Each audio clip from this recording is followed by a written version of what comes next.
In the dead of night on April 18th, 1775, Paul Revere leapt onto his trusty steed and flew through the town of Lexington shouting, "The British are coming, the British are coming," at the top of his lungs. Having successfully warned the Patriots that the American Revolution was about to go down, our dashing hero just rode off into the night? Or something? How does that end? And wait a second, who even was that guy? Okay, maybe some of us are a little hazy on the details of Revere's life pre- and post-midnight ride, but we can all agree that his claim to fame was, in fact, yelling, "The British are coming," across Massachusetts, right? Because U.S. history teachers wouldn't have instilled those 4 words into millions of young minds without being absolutely sure Revere actually said them. Right?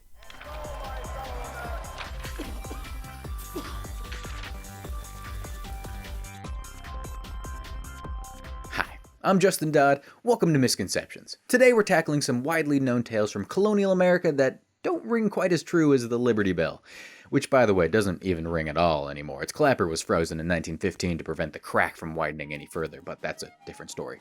The first misconception is that Paul Revere never shouted his own signature catchphrase, and it wouldn't have made much sense if he did. Not only did some of the Massachusetts population still consider themselves British in 1775, but Revere's assignment was very much a covert operation. British soldiers were patrolling the area that night, and Revere would have made the world's worst secret messenger if he had just torn through the town screaming his head off. After going house by house to alert people in the towns of Medford and Menominee, Revere made his way to the Lexington parsonage where Samuel Adams and John Hancock were staying. Upon Revere's arrival, a guard named William Monroe told him the residents had already turned in for the night and had asked that they might not be disturbed by any noise about the house. According to Monroe's later testimony, Revere replied, "Noise? You'll have noise enough before long. The regulars are coming out." So, I guess at that point, Revere wasn't too concerned with being as quiet as a church mouse in the church house, but how did "the regulars are coming out" get turned into the far catchier "the British are coming"? There's no conclusive answer to that question, but there are accounts of someone else shouting that phrase at the time. In an 1854 issue of the New England Historical and Genealogical Register, a Bostonian named William H. Sumner recounted the story of the Battle of Lexington as told to him by John Hancock's widow Dorothy Scott. According to Sumner, Scott remembered another man arriving the day after Revere's midnight ride to report that the British troops had left Concord and were on their way seemingly to where Hancock and Samuel Adams were hiding. Half frightened to death, he exclaimed, "The British are coming, the British are coming." And the wildest part, that man was my ancestor. No, I'm just kidding, we don't know who that guy was. The colonies first declared independence from Britain on July 4th, 1776. On the 4th of July, we celebrate the day America ended its toxic relationship with King George III by lighting fireworks, guzzling cheap beer, and eating as many hot dogs as possible, which, incidentally, is what I do after a breakup too. But the day we actually declared independence from Britain was a little bit earlier than July 4th. On June 7th, 1776, more than a year after the fighting broke out, the Second Continental Congress was meeting in Philadelphia, where Virginia's Richard Henry Lee introduced a resolution declaring that these united colonies are and of right ought to be free and independent states, that they are absolved from all allegiance to the British Crown, and that all political connection between them and the state of Great Britain is and ought to be totally dissolved. If you're thinking that Lee's resolution doesn't roll off the tongue quite as well as that life, liberty, and pursuit of happiness stuff, well, you're not the only one.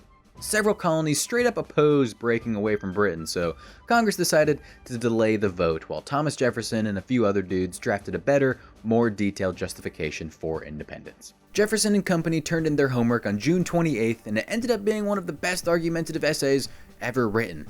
When Congress voted on July 2nd, 12 out of 13 colonial delegations voted in favor of declaring independence, and the resolution was officially passed. New York abstained, but only because the delegates were waiting for their state legislature to let them know how to vote, and back then, just circling back about something might involve several days' ride on horseback. But they finally got word later that week and approved the resolution on July 9th. Anyway, on July 4th, Congress formally okayed an edited version of Jefferson's Declaration of Independence, but the delegates didn't whip out their feather quills just yet. Jefferson and Benjamin Franklin claimed that it was signed on the 4th, but most modern historians doubt those accounts.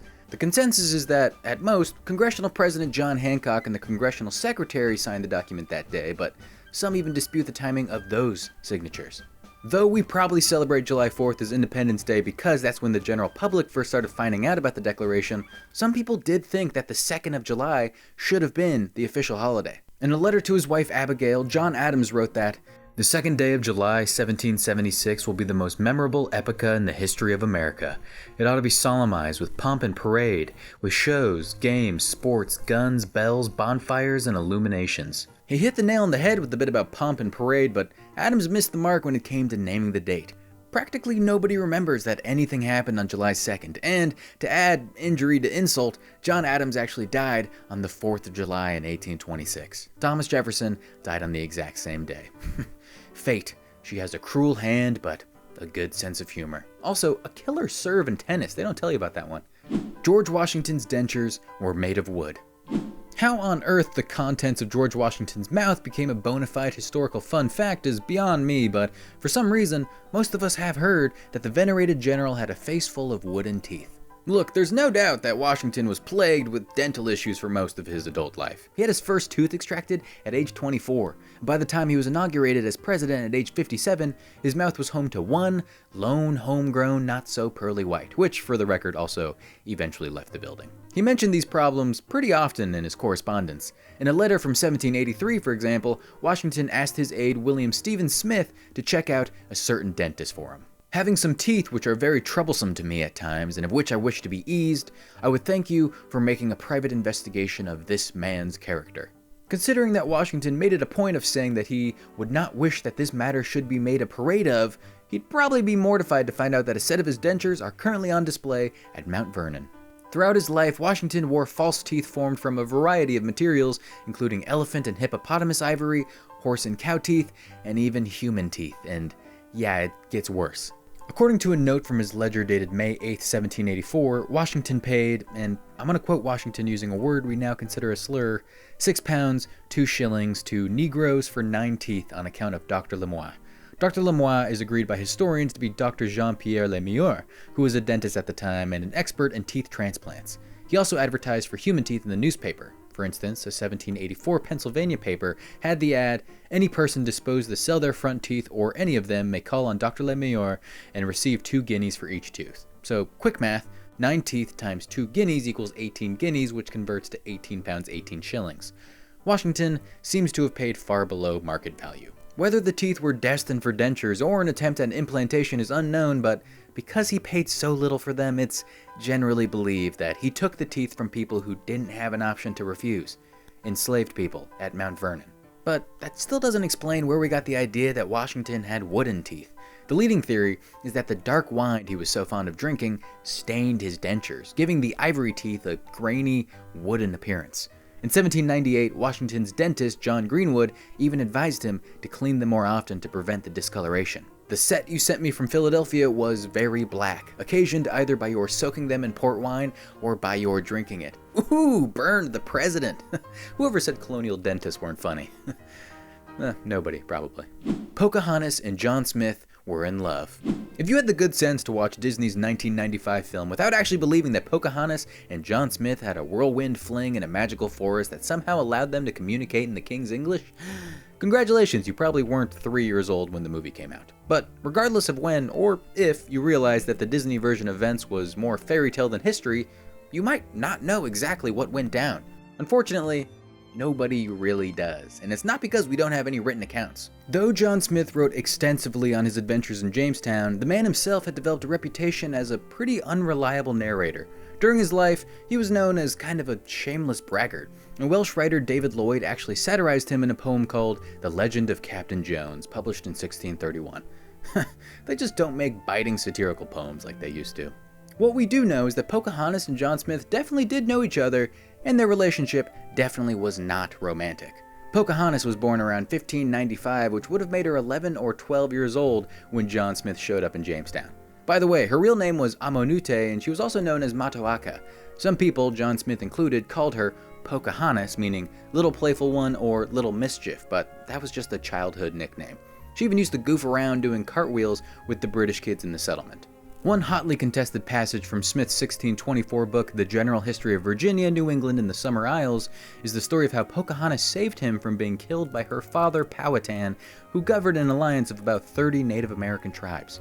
Smith claimed that after he was captured, a mob of people dragged him before Powhatan, laid his head on two great stones, and stood ready with their clubs to beat out his brains. Then Pocahontas got his head in her arms and laid her own upon his to save him from death. After that, Powhatan spared Smith's life, said they were now buds, and sent him on his merry way back to Jamestown, which seems like a suspicious 180. Some historians don't think Smith's life was ever in danger, and that Powhatan may have actually been holding a kind of adoption ceremony from the get-go.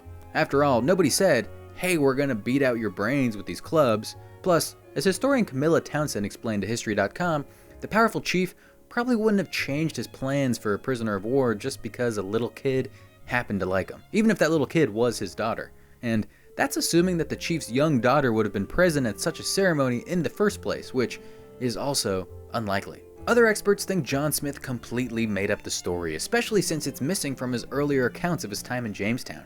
When he did finally write about it, Powhatan and Pocahontas had both already died, so chances of someone disputing his story were basically zilch. Pretty shady stuff from a guy who made himself out to be the hero in every way, though I suppose we should have seen it coming from a guy named John Smith, which is just the go-to fake name for all bad liars. Huh. The Pilgrims landed at Plymouth Rock. Every year, about 1 million people journey to Plymouth, Massachusetts and pay a visit to the most famous pet rock of all time. It's even contained in what looks like a zoo cage. Plymouth Rock has long been considered the place where the Pilgrims first set foot in the New World after arriving on the Mayflower in 1620. But there are two first-hand accounts of that event, and neither one discuss landing at a rock. The first time anyone mentioned it in relation to Pilgrims was in 1741, a full 121 years after the Pilgrims pulled up. City officials were planning to build a new wharf, and a 94-year-old resident named Thomas Fonce expressed worry that they'd end up destroying the rock that the Pilgrims first stepped on. Fonce's father had come to the colonies 3 years after the Mayflower's arrival, and Fonce remembered some of the original settlers showing it to him. So, a few kindly citizens carried the elderly man down to the shore in a chair, and he was able to identify the Plymouth Rock from all the other Plymouth rocks. It quickly became a point of pride for the townspeople, though they did accidentally split it into two when relocating it to the town square in 1774. Instead of just aborting the mission, they took half into town and left the other half at the harbor. Forget Hamilton, I think we need a Broadway musical about the colonists who tried to carry a giant granite slab into town, broke it, and then decided that half was good enough. Anyway, in 1880, the two halves were cemented together and engraved with 1620, and they've been in their original spot on the shore ever since, renovations excluded. Several pieces did get broken off in the interim, though. The Smithsonian has 2 of these chunks, and there's a 40-pound block in the Plymouth Church of the Pilgrims in Brooklyn Heights. At this point, it's estimated that the dinner table-sized Plymouth Rock is only 1/3 to 1/2 of its original size.